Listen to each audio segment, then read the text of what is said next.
In 1963, Milton Obote became the first Prime Minister of Uganda after the British had granted them their independence a year earlier.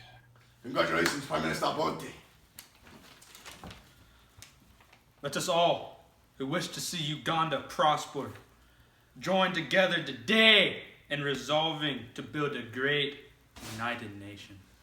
Feed the fish! Milton Obote saw the importance of making allies with military officials, so he began to promote a general by the name of Idi Amin, who eventually became the commander of the Ugandan armed forces.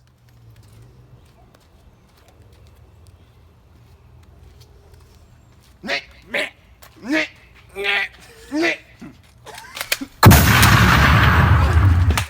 1966, Obote annulled the constitution and granted himself all governmental powers.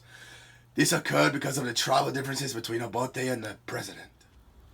Mr. Obote, the constitution.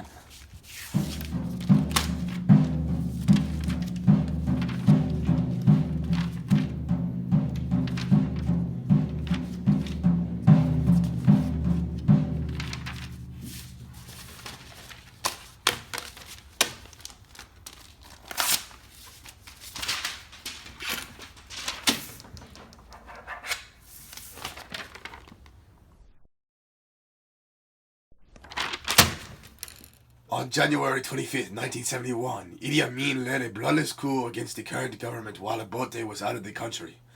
Amin gained control and began his dictatorship.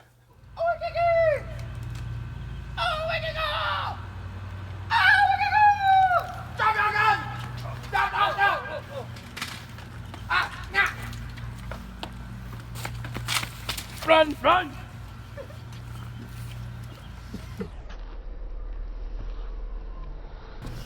I am the president now! Idi Amin assembled death squads and began to unleash his wrath, targeting Obote supporters and anyone who believed to threaten his rule. This included journalists, lawyers, homosexuals, students, and senior bureaucrats. We'll eat a good tonight.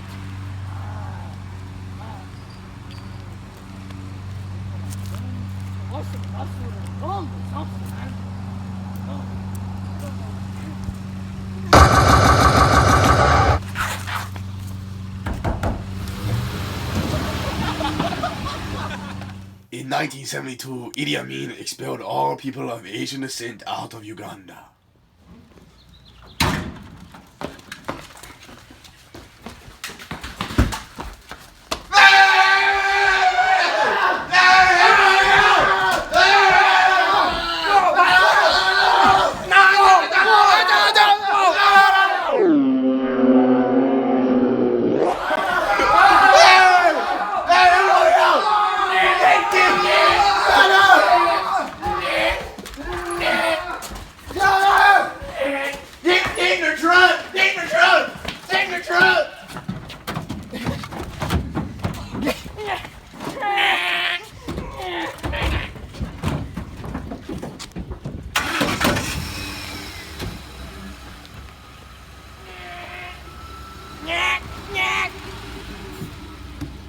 Methods used by Amin to kill non-supporters included feeding to crocodiles, torture chambers, shootings, and having prisoners fight for their survival.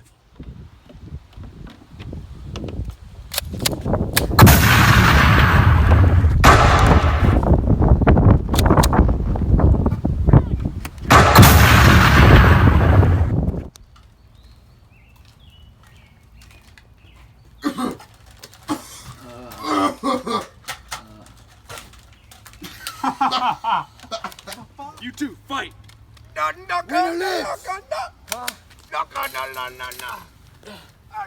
Winner lives.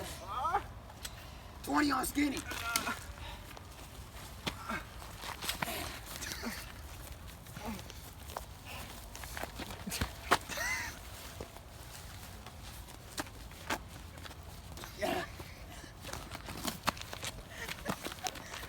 Finish him! In October 1978, Idi Amin ordered an attack on Tanzania because of the recent high tensions and his goal of gaining a port city. This failed horribly and resulted in the Tanzanian army pushing Uganda forces back and capturing their capital city. Amin was then exiled from Uganda.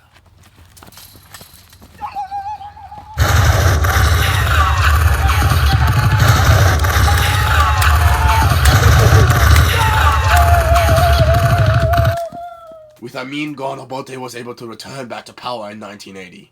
His return was met with heavy resistance from Amin's supporters and tribesmen. This would result in an all-out war between the rebels and Obote's government, known as the Bush War.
Milton Obote had used many of the same methods as Idi Amin when carrying out killings of his own.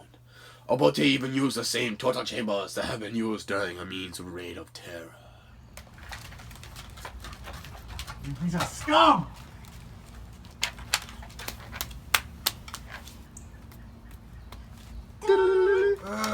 Shut up!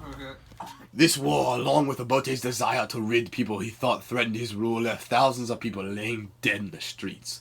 Obote's government had one of the worst human rights records the world has ever seen. Oh man, that's so impossible. So impossible.